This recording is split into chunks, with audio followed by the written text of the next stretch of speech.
ونعوذ بالله من شرور أنفسنا ومن سيئات أعمالنا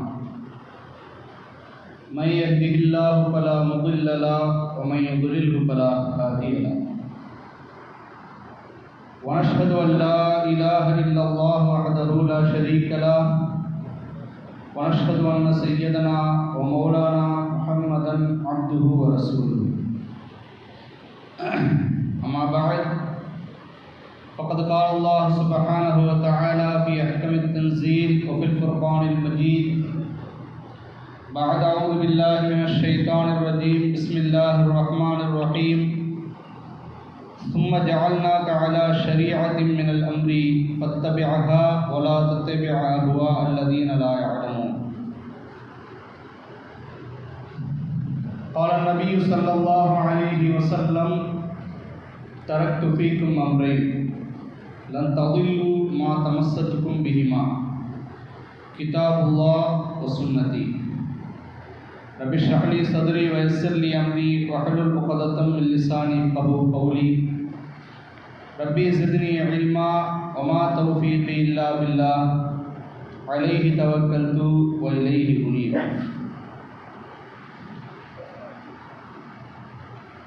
கணியத்திற்கும் மிகுந்த மரியாதைக்கும் உரிய அல்லாஹ்வின் நல்லடியார்களே,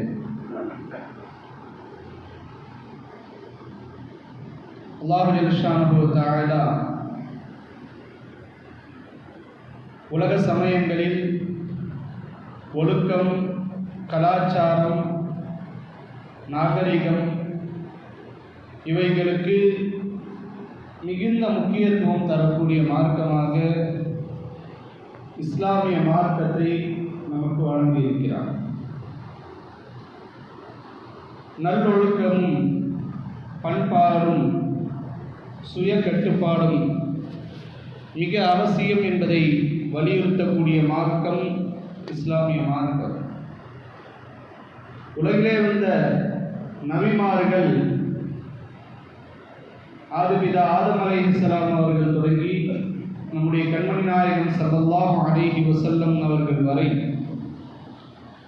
மக்களை நன்னெறியாளர்களாகவும் ஒழுக்கமிக்க சமுதாயமாகவும் மாற்றுவதற்காக மக்களிடத்திலே உழைப்பு செய்தார்கள். நெறி தவறிய சமுதாயம், ஒழுக்க மாண்புகளில் சீர்கெட்ட சமுதாயம் அது அழிந்து போகும் என்று கூறுகின்றது திருமறை. உலகத்திலே அல்லாஹ்வும் அவனுடைய தூதர் நம் உயிரிலும் மேலான முஹம்மது ஸல்லல்லாஹு அலைஹி வஸல்லம் அவர்களும் எதை முன்வைத்தார்களோ, எதனை சிறந்த வாழ்க்கை முறை என்று ஒரு வாழ்வியலை கற்றுத்தந்தார்களோ அதுதான் கியாமத் நாள் வரை மிகச்சிறந்த வழிமுறையாகும். பண்பாடு, நாகரிகம், கல்ச்சர், கலாச்சாரம் என்று சொல்லப்படுவதற்கெல்லாம் முன்னோடியாக முதல் மார்க்கமாக இருந்தது இஸ்லாமிய மார்க்கம். இஸ்லாம் வருவதற்கு முன்னால் மனித சமுதாயம் இருளிலே தத்தளித்துக் கொண்டிருந்தது. மனம் போன போக்கிலே தங்களுடைய வாழ்க்கையை அமைத்து சீரழிவிலும் சீர்கேட்டிலும் மூழ்கி கொண்டிருந்தது. இஸ்லாம் வந்ததற்கு பின்னால் தான் மனித மாண்புகளையும் மனித தன்மைகளையும் அனைவரின் உரிமைகளையும் பேறுவதையும் வலியுறுத்தி மனிதர்களிடத்திலே ஒரு மாற்றத்தையும் ஒரு முன்னேற்றத்தையும் ஏற்படுத்தியது. இஸ்லாம் முன்வைத்த கலாச்சாரம் அது என்றைக்கும் மாறாது. காலம் மாறலாம், காலம் மாறுபடும் பொழுது கலாச்சாரம் மாறுபடுகிறது. ஒரு காலத்தில் பேஷனாக இருந்த பல விஷயங்கள் இன்று பழமையாக மாறிவிட்டது. ஆனால் இஸ்லாம் கண்மணி நாயகம் ஸல்லல்லாஹு அலைஹி வஸல்லம் அவர்கள் 1400 வருடங்களுக்கு முன்னால் எதை வாழ்வியலாக இஸ்லாமிய கல்ச்சராக முன்வைத்தார்களோ அதுதான் இன்று வரை இஸ்லாமியர்கள் பின்பற்றக்கூடிய கலாச்சாரமாக இருக்க வேண்டும். அதிலே எந்த மாற்றமும் இல்லை.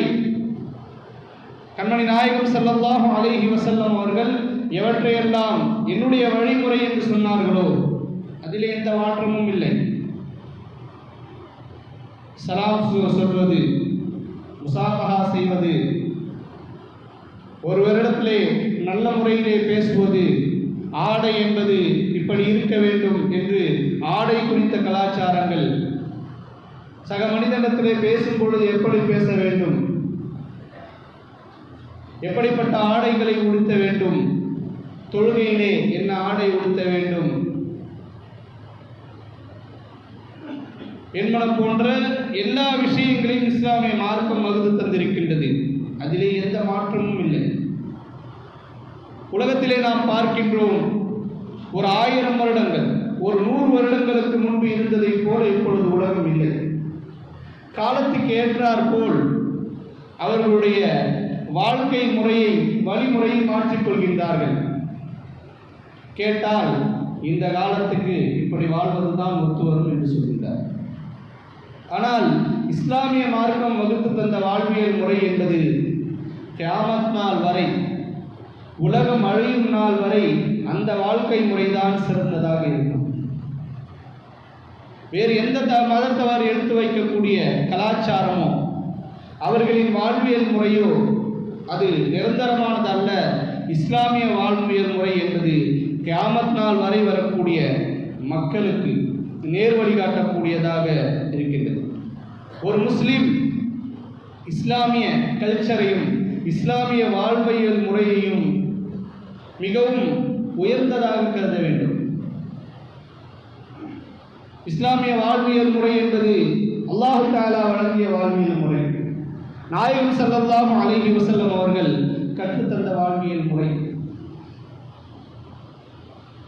அந்த வாழ்வியல் முறையை உயர்ந்ததாக கருதும் வரை நம்முடைய ஈமான் நம்மிடத்திலே மிக உறுதியாக இருக்கின்றது என்று நாம் நினைத்துக் கொள்ள வேண்டும்.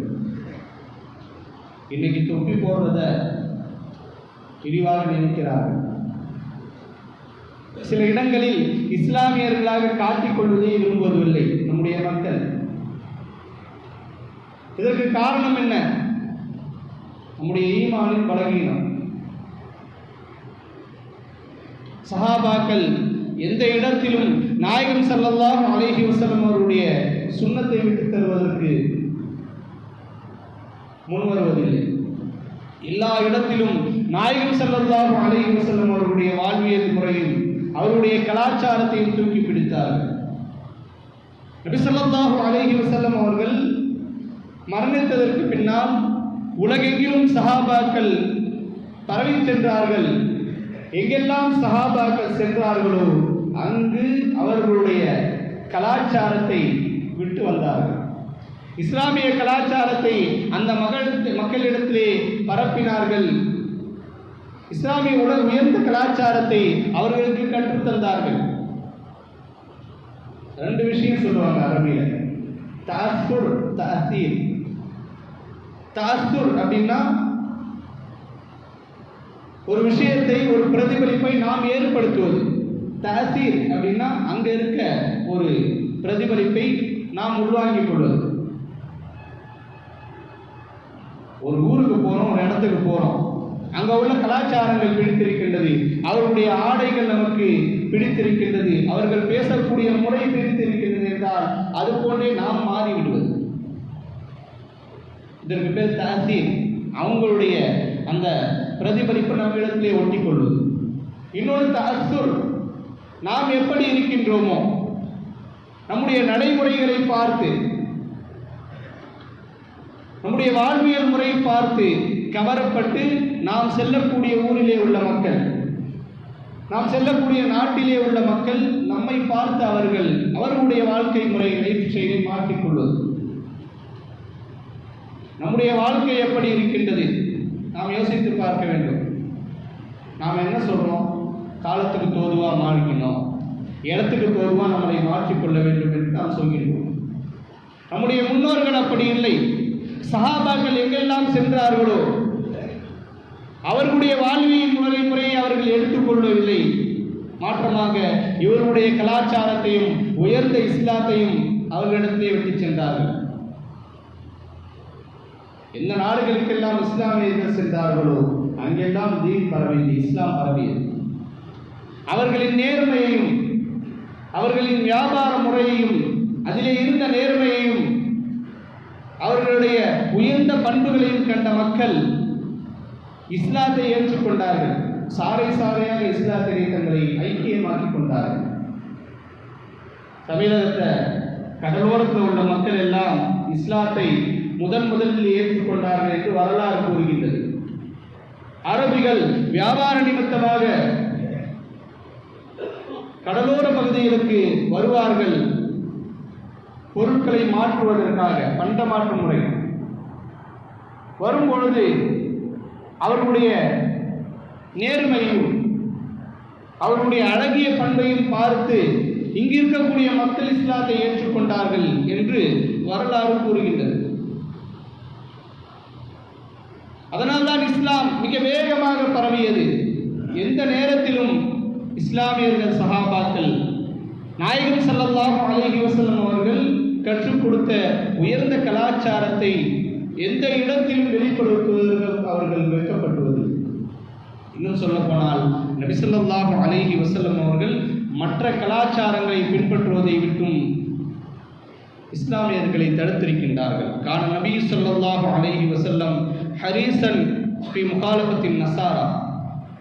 நபி ஸல்லல்லாஹு அலைஹி வஸல்லம் அவர்கள் யூதர்களுக்கு மாற்றம் செய்வதில் மிக பேராவல் கொண்டவர்களாக இருந்தார்கள் என்று ஹதீஸ்ல வருது. இன்னொரு ஹதீஸ்ல நபி ஸல்லல்லாஹு அலைஹி வஸல்லம் அவர்கள் சொல்கிறார்கள், மன் தஷப்பஹ பிகௌமின் ஃபஹுவ மின்ஹும். யார் ஒரு கூட்டத்தவர்களுக்கு ஒப்பாகிறாரோ அவர் அவர்களை சார்ந்தவர், அவர் நம்மை சார்ந்தவர் அல்ல. ஒரு 10 பேர் இருக்கிறாங்க, அந்த 10 பேர்ல பார்க்கறதுக்கு 10 பேருமே ஒரே மாதிரி இருந்தால் என்ன சொல்லுவாங்க? இவங்கெல்லாம் அந்த ஊரை சார்ந்தவங்க, இவங்களாம் அந்த இடத்தை சார்ந்தவங்க, இவங்களாம் அந்த கல்ச்சரை சார்ந்தவங்க அப்படின்னா. 10 பேரில் ஒருவர் மட்டும் வித்தியாசமாக தெரிகின்றார். தொப்பி போட்டிருக்காரு, இஸ்லாமிய அங்கை அடையாளங்களில் தெரிகின்றார் என்றால் இந்த 9 பேரும் வேற ஒருத்தவங்க, இந்த ஒருத்தர் மட்டும் முஸ்லீம் அப்படின்னா. அப்படி தனித்து தங்களை காட்டுவதை நாயகம் ஸல்லல்லாஹு அலைஹி வஸல்லம் அவர்கள் விரும்பினார்கள். அப்படித்தான் இஸ்லாம் மக்களிடத்திலே போய் சேர்ந்தது. இன்னைக்கு நாம இஸ்லாமிய கலாச்சாரத்தை வெளிப்படுத்தி காட்டுவதற்கே வைக்கப்படுறோம். சில இடங்கள்ல போகும்பொழுது தொப்பியை கழட்டிக்கிறோம். நம்ம இங்க பாயும் தெரியக்கூடாது, பாயும் தெரிஞ்சா நம்ம வேற மாதிரி பார்ப்பாங்க என்று தொப்பியை கழட்டி கொள்கின்றோம். சில இடங்களில் வலுக்கட்டாயமாக தொப்பியை திணித்துக் கொள்கின்றோம். கறிக்கடையில் தான் தொப்பியை போட்டுக்கிறோம். பாயும் தெரிஞ்சாதான் வந்து ஒரு கறி வாங்குறாங்க. பாய் கடையில் கறி சுத்தமாக இருக்கும். எப்போதும் தொப்பியே போடாத பாய் கறிக்கடையில் மட்டும் தொப்பி போட்டுக்கிறேன். காரணம் பாயை பார்த்தா தான் வராங்க. ஆனால் பல இடங்களில் நாம் இஸ்லாமிய கலாச்சாரங்களில் இருப்பதை வெறுக்கின்றோம். அல்லாஹ் தஆலா பாதுகாக்க வேண்டும். இது நம்முடைய ஈமானின் பலகீனம். மற்றவர்களுடைய கலாச்சாரத்தை மிக சந்தோஷமாக ஏற்றுக்கொள்கின்றோம். குறிப்பாக மேற்கத்திய கலாச்சாரம். இன்னைக்கு நாம் போடுற ட்ரெஸ்ல இருந்து, நாம் உடுக்கிற உடை, நாம் உண்ணக்கூடிய உணவுகள், நம்முடைய லைஃப் ஸ்டைல், பழக்க வழக்கங்களில் இருந்து அனைத்திலும் அந்நியர்களுடைய தாக்கம் அதிகரித்து செல்கிறது.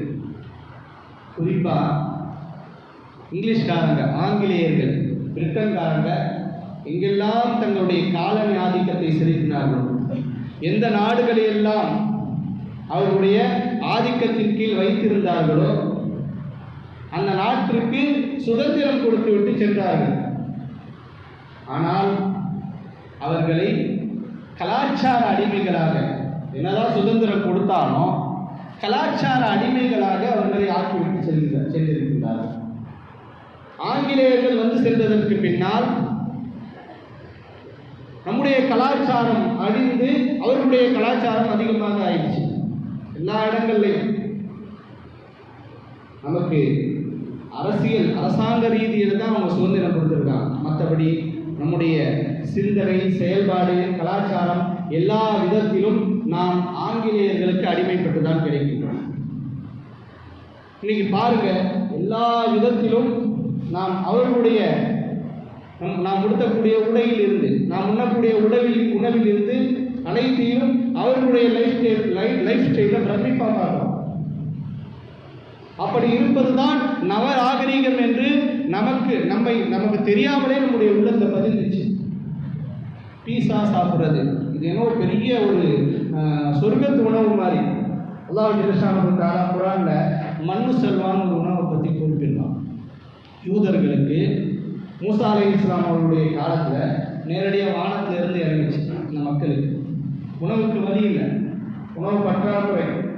நாடோடிகளாக மூசா அலைஹிஸ்ஸலாம் அவர்களுக்கு பின்னாடி லட்சக்கணக்கான மக்கள் செல்றாங்க. பயணத்தில் இருக்கக்கூடிய மக்களுக்கு உணவை விவசாயம் செய்து உண்ணுவதற்கோ அல்லது சம்பாதித்து உணவை பெற்றுக்கொள்வதற்கோ வழி இல்லை. அந்த நேரத்தில் மூசா அலைஹிஸ்ஸலாம் அவர்கள் வானத்தை நோக்கி துஆ செய்கின்றார்கள், யா அல்லாஹ், 1,00,000க்கும் அதிகமான மக்கள் என் பின்னாடி என்னை நம்பி வந்துட்டாங்க. இவங்களுக்கு அடுத்த வேளை சாப்பிட்றதுக்கு உணவு இல்லை, இவங்களுக்கு உணவத்தா அப்படின்னு கேட்கும்பொழுது அல்லாஹ் ஜல்லஷானஹு தஆலா வானத்திலிருந்து மண்ணு செல்வா அப்படின்ற உணவை இறக்கி வைத்தான். குர்ஆன்ல வருது, மிக உயர்ந்த உணவு. இந்த உலகத்தில் அருளப்பட்ட உணவுகளிலேயே மிக உயர்ந்த உணவு அதுதான், சூனத்தின் உணவு. இந்த உலகத்தை யாராவது சாப்பிட முடியுமா? அந்த மக்கள் சாப்பிட்டார்கள்.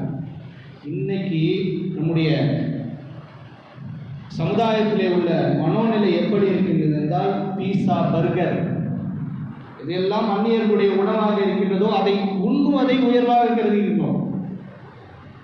அவ்வளவும் ஆரோக்கியத்துக்கு கெடுதி, நம்முடைய உடலை கெடுக்கக்கூடிய உணவுகள். அவங்களுடைய நாட்டுக்கு, அந்த நாட்டின் சூழ்நிலைகளுக்கு அந்த உணவுகள் சிறந்ததாக இருக்கலாம். நம்முடைய நாட்டுக்கு, நம்முடைய நாட்டினுடைய சீதோஷ்ண நிலைக்கு அவ்வளவு நம்முடைய உடல் ஆரோக்கியத்தை கெடுக்கக்கூடிய உணவுகள். ஆனால் அதை சாப்பிட்றது தான் நம்ம கலாச்சாரத்தை முன்னேறிட்டோம், கலாச்சாரத்தில் உயர்ந்து விட்டோம் என்று அந்த உணவை சாப்பிடக்கூடிய நாம் உணரக்கூடிய அளவுக்கு அவருடைய கல்ச்சர், அவருடைய கலாச்சாரத்தின் பிரதிபலிப்பு நம்முடைய வாழ்க்கையிலே இரண்டரை கலந்துவிட்டது.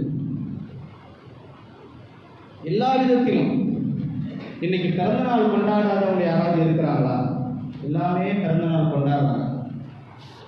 பிறந்த நாள் என்பது யாருடைய கலாச்சாரம்? பிறந்த நாள் என்பது கிறிஸ்துவர்களுடைய கலாச்சாரம், அந்நியர்களுடைய கலாச்சாரம், ஆங்கிலேயர்களுடைய கலாச்சாரம். அவங்க தான் பிறந்த நாளைக்கு கேக்கை வாங்கி ஹாப்பி பர்த்டே அப்படின்ட்டு அந்த பாட்டு பாடிட்டு அந்த கேக்கை வெட்டுவாங்க. இது அந்நியர்களுடைய கலாச்சாரம். இது என்னவோ பொதுவான ஒரு விழா, பொதுவான ஒரு நிகழ்ச்சி அப்படின்ட்டு நாமும் கொண்டாடுறோம். நம்முடைய பண்டிகைகளை, நம்முடைய பெருநாளை அவர்கள் கொண்டாடுவதில்லை. ஆனால் அவர்களுடைய கலாச்சாரத்தை நம்முடைய வாழ்விலே தாராளமாக விட்டுவிட்டோம். நாம் போடக்கூடிய ட்ரெஸ்ல இருந்து, நாம் உண்ணக்கூடிய உணவுகளில் இருந்து, நம்முடைய அன்றாட பழக்க வழக்கங்கள் அனைத்திலும் அவருடைய கல்ச்சர் புரிந்துவிட்டது. நபி ஸல்லல்லாஹு அலைஹி வஸல்லம் அவர்கள் எந்த கலாச்சாரத்தை வெறுத்தார்களோ, எந்த கலாச்சாரத்தை தங்களுடைய வாழ்நாளிலே வந்துவிடக்கூடாது என்று சஹாபாக்களுக்கு எச்சரித்துக் கொண்டிருந்தார்களோ, அந்த அனைத்து கலாச்சாரங்களும் நம்மிடத்தில் வந்துவிட்டது. இன்னைக்கு எத்தனை தினத்தை கொண்டாடுறோம்? அன்னையர் தினம், தந்தையர் தினம், காதலர் தினம், ஆசிரியர் தினம், குழந்தைகள் தினம் என்று ஒவ்வொரு நாளுக்கும் ஒவ்வொரு டே. அந்த நாளில் மட்டும் அவங்களை கொண்டாடுறது. மற்ற நாடுகளில் அவர்களை மதிப்பதே கிடையாது.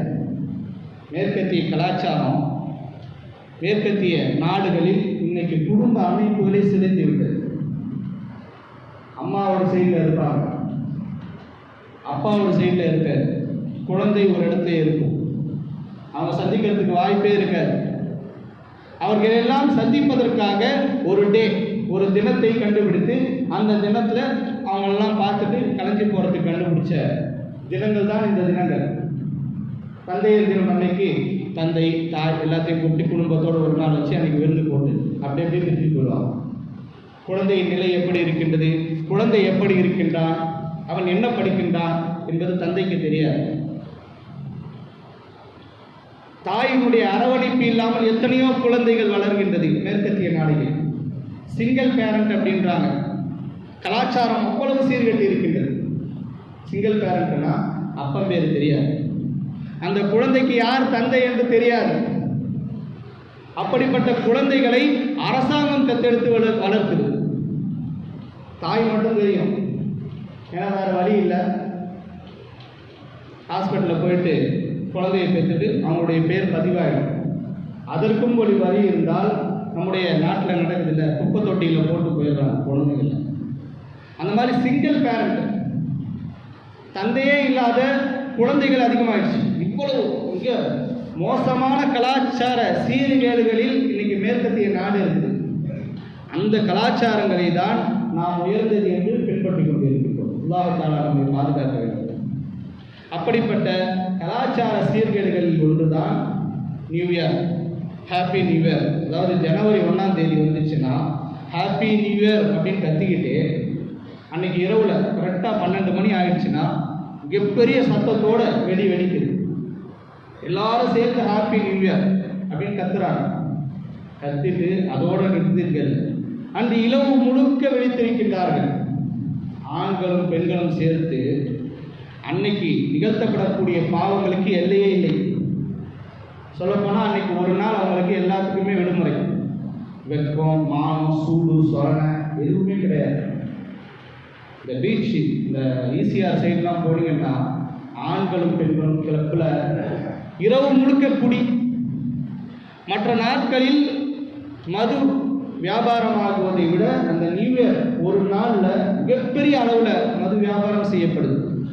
எந்த விதமான ஹயாவும் இல்லை. யார் யார் கூட போகிறார், யார் யாரோடு பழகுகின்றார்கள், எந்த விதமான கட்டுப்பாடும் இல்லாமல் விபச்சாரமும் மதுவும் மாதுவும் காம களியாட்டங்களும் நிறைந்து வழியக்கூடிய ஒரு இரவாக அந்த இரவு கொண்டாடப்படுகின்றது. இது இஸ்லாமிய கலாச்சாரமா? அந்த நாளில் நம்முடைய இஸ்லாமியர்களும் அந்த டேவை கொண்டாடுறாங்க. அன்னைக்கு நைட்டு ஒரு கேக்கை வாங்கி வச்சுக்கிட்டு 12 மணி வர வரைக்கும் பார்த்துக்கிட்டு இருந்து நாங்கள் அந்த மாதிரிலாம் செய்கிறதில்ல. அதில் பீச்சுக்கெல்லாம் போயிட்டு அவங்களாம் செய்கிறாங்க, அந்த மாதிரிலாம் செய்கிறதில்ல. ஒரே ஒரு கேக்கை வாங்கி வச்சுக்கிறோம்.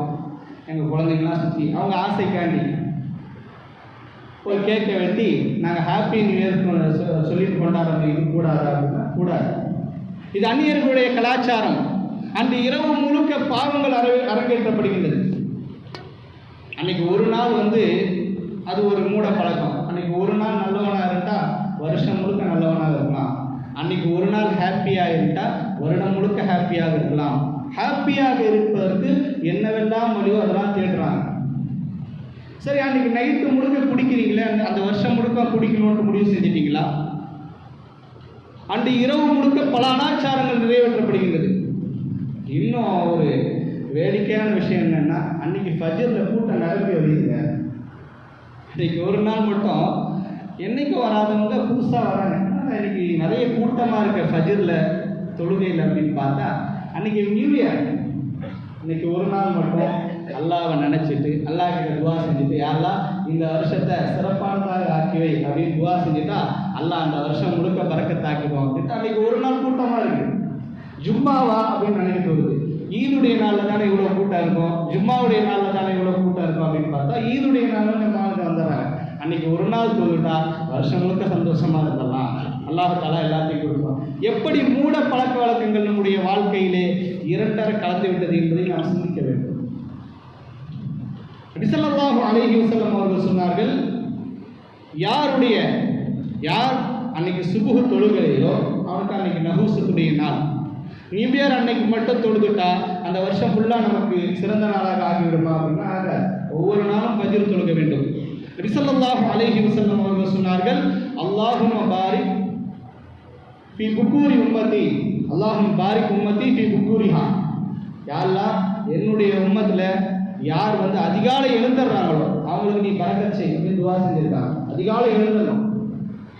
யார் எழுந்தாலும் நபி ஸல்லல்லாஹு அலைஹி வஸல்லம் அவருடைய துவா இருக்கு.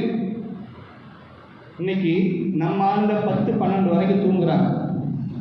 மாற்றார்களை பாருங்கள், காலையில் இருந்து அந்த அதிகாலை நேரத்தில் எவ்வளவு பணியாக இருந்தாலும் எழுந்து கோலம் போடுறாங்க.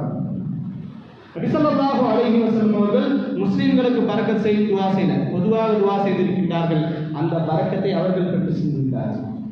நம்ம மக்கள் அந்த பரக்கத்தை பெற்றுக்கொள்ளாமல் தூங்கிக் கொண்டிருக்கிறார்கள். நாட்டார்கள் சொல்லுவாங்கல்ல, அந்த மளிகை கடைலாம் வச்சுருப்பாங்க. அவங்க ஒரு டைமில் ரொம்ப நலிந்த நிலையில் தான் இருந்தாங்க. மிகப்பெரிய அளவில் அவங்களுக்கு தொழில்லாம் கை கொடுக்கல. அவங்க சமுதாயம் எல்லாம் கூடி ஒரு முடிவு பண்ணுறாங்க, பாங்க எப்படி முன்னேறி இருக்கிறாங்க அந்த காலத்தில். இப்போ இல்லை, இப்போ எதுலேயுமே தீனும் இல்லை துன்யாவும் இல்லை பாங்க கிட்ட. அந்த டைம் அந்த காலத்தில் பாங்க ஏன் இவ்வளோ முன்னேற்றமாக இருக்கிறாங்க? தொழில்துறையிலையும் கல்வியிலையும் ஆட்சி அதிகாரத்திலையும் எல்லாத்துலேயும் சிறந்த நிலையில் இருக்கிறாங்களே 50 வருஷத்துக்கு முன்னாடி. இப்போ இருக்கிற பாங்க கிடையாது. இப்போ இருக்க பாங்க ஒன்றுமே இல்லை. அவங்க மீட்டிங் போடும்போது அவங்களுக்கு ஒரு விஷயம் தெரியுது. பாங்கெல்லாம் அதிகாலை இருந்துக்கிறாங்க. சுபூல இருந்து இறைவனிடத்தில் பிரார்த்தனை செஞ்சு அவங்க வியாபாரத்தை அதிகாலையிலிருந்தே துவங்குகின்றார்கள். அதனால் அவர்களுடைய வாழ்க்கை செழிப்பாக இருக்குது. அதனால் நாம் முடிவு பண்ணியிருக்கோம், தீர்மானம் எடுத்துக்குவோம், நம்முடைய வீட்டில் உள்ள ஆண்கள் மட்டுமல்ல பெண்களும் குழந்தைகளும் எல்லாமே அதிகாலையில் இருந்திருக்கோம். நீங்கள் பாருங்கள், அவங்க சமுதாயத்தில் உள்ள மக்கள் மேன்மக்களாக இருக்கிறாங்க. அன்னைக்கு அவங்க எடுத்த உறுதிமொழி, அன்னைக்கு அவங்க எடுத்த தீர்மானம் இன்னைக்கு வரைக்கும் அவங்க அந்த மளிகை கடை, எல்லா ஊர்லேயும் அவங்க மளிகை கடை வச்சுருப்பாங்க. ஓரளவுக்கு எல்லா இடத்துலையும் அவங்க செல்வாக்காக இருக்கிறாங்க. காரணம் என்னன்னா, அவங்க அதிகாலையில் இருந்திருக்கிறாங்க. அது யார் இடத்திலிருந்து கற்றுக்கொண்டார்கள்? நம்ம இடத்திலிருந்து கற்றுக்கொண்ட கலாச்சாரம். இன்னைக்கு நாம் யார் யார் கலாச்சாரத்தை பின்பற்றி கொண்டு இருக்கின்றோம்? நம்முடைய வாழ்க்கையை நாசமாக்கி கொண்டிருக்கின்றோம். அந்நியருடைய கலாச்சாரத்தை ரசித்துக் கொண்டு அதுதான் உயர்ந்தது என்று நினைத்து கொண்டு நம்முடைய வாழ்க்கையை நாம் நாசமாக்கி கொண்டு இருக்கின்றோம். அல்லாஹ் ஜல்ல ஷானஹு வ தஆலா குர்ஆன்ல ஒரு வார்த்தையை கேட்கிறான், அதஸ்தப்திலூன பில்லதீ ஹுவ அத்னா பில்லதீ ஹுவ கைர். எது உங்களுக்கு அல்லாஹ் தஆலா சிறந்ததாக கொடுத்திருக்கின்றானோ அதை விட்டுட்டு மிக தாழ்வானதை நீங்கள் கேட்கிறீங்களா, நீங்க மாற்ற நினைக்கிறீங்களா அப்படின்ட்டு அல்லாஹ் தஆலா யூதர்களை பார்த்து கேட்கின்றான். மண்ணு செல்வம் அவங்களுக்கு கிடைச்சிக்கிட்டே இருந்துச்சு, ஃப்ரீயாக கிடைச்சிக்கிட்டு இருந்துச்சு, சொர்க்கத்துலேருந்து நேரடியாக கிடைச்சிக்கிட்டு இருந்துச்சு, மிக உயர்ந்த உணவு. அவங்க கேட்டாங்க, எங்களுக்கு இந்த உணவு சாப்பிட்டு போர் அடிச்சு போச்சு, எங்களுக்கு பூண்டு வெங்காயம் இதெல்லாம் வருது, குர்ஆன்ல வருது, இந்த மாதிரி உணவுகள் வேண்டும் அப்படின்னு கேட்கும்பொழுது மூசா அலைஹிஸ்ஸலாம் அவர்கள் அந்த மக்களை பார்த்து கேட்டார்கள், அதஸ்தப்திலூன பில்லதீ ஹுவ அத்னா பில்லதீ ஹுவ கைர். மிகச்சிறந்த ஒரு உணவு, உலகத்தை மிகச்சிறந்த உணவு, சொர்க்கத்தினுடைய உணவு அல்லாஹ் தஆலா உங்களுக்கு கொடுத்துட்டு இருக்கான். அதை விட்டு தாழ்ந்த உணவை கேட்குறீங்களே, மிக தாழ்வானதை நீங்கள் மாற்றிக்கொள்ள விரும்புகின்றீர்களே என்று மூசா அலைஹிஸ்ஸலாம் அவர்கள் அந்த மக்களை பார்த்து கேட்டதாக குர்ஆன்ல வருது. அது மாதிரி தான் இன்னைக்கு நம்முடைய வாழ்க்கையின் நிலை இருக்கு. நம்முடைய இஸ்லாமிய வாழ்க்கையின் முறை மிக உயர்ந்த கலாச்சாரம். இந்த கல்ச்சரை விட்டுட்டு மேற்கத்திய கலாச்சாரத்தின் மீது நாம் மோகம் கொள்கின்றோம். அந்த நடிகர் மாதிரி ட்ரெஸ் பண்ணணும், அந்த நடிகர் மாதிரி ஹேர் கட் செஞ்சுக்கணும் அப்படின்ட்டு. இப்படி அந்நிய கலாச்சாரத்தின் மீது நம்முடைய மோகம் அதிகமாக செல்கின்றது. அல்லாஹ் தஆலா இந்த இரு நிலையை விட்டும் பாதுகாக்க வேண்டும். இது போன்ற அர்த்தமற்ற தினங்களை கொண்டாடுவதை இஸ்லாமியர்கள் முற்றிலும் தவிர்க்க வேண்டும். நாயகம் ஸல்லல்லாஹு அலைஹி வஸல்லம் அவர்கள் சொன்ன ஹதீஸை மீண்டும் சொல்கின்றேன், மன் தஷப்பஹ பிகௌமின் ஃபஹுவ மின்ஹும். யார் ஒரு கூட்டத்தவர்களுக்கு ஒப்பாகிறாரோ அவர் அவரை சார்ந்தவர், நம்மை சார்ந்தவர் அல்ல. அவர் முஸ்லீம் சொல்லிக்க கூடாது. அந்நியருடைய கலாச்சாரம் உனக்கு பிரித்திருக்கின்றதா, நீ அவர்களை சார்ந்தவர் என்று நபி ஸல்லல்லாஹு அலைஹி வஸல்லம் அவர்கள் சொல்கிறார். இன்னைக்கு எத்தனை டேக்களை கொண்டாடுறோம்? ஹாப்பி நியூ இயர் கொண்டாடுறோம், கிறிஸ்துமஸ் அவங்களோடு சேர்ந்து நம்ம ஆளுங்களும் ரொம்ப ஜோராக கொண்டாடுறாங்க. இப்படி அந்நியருடைய பண்டிகைகள், அந்நியருடைய தினங்களை நாம் மிக ஆவலோடு மிக ஆசையோடும் கொண்டாடுறோம். அதுவெல்லாம் பொதுவான தினங்களை போன்று சித்தரித்து காட்டப்படுகின்றது. நம்ம இஸ்லாமியர்கள் சொல்றாங்க, அதெல்லாம் பொதுவான நாள் தானே, அவங்களோடு சேர்ந்து கொண்டாடுறது என்ன இருக்குது அப்படின்னு கேட்குறாங்க. ஆனால் நம்முடைய நாளை அவர்கள் பொதுவாக நினைத்து கொண்டாடுவது கிடையாது. ஈதுடைய நாளில் யாராவது கொண்டாடுறதை பார்த்துருக்கீங்களா? பாய்ங்க கொண்டாடுவாங்க, பிரியாணி கொடுப்பாங்க அப்படின்வாங்க. ஆனால் அவர்களுடைய நாளை மிகச்சிறந்த நாளாக எண்ணி நாம் கொண்டாடுகின்றோம்.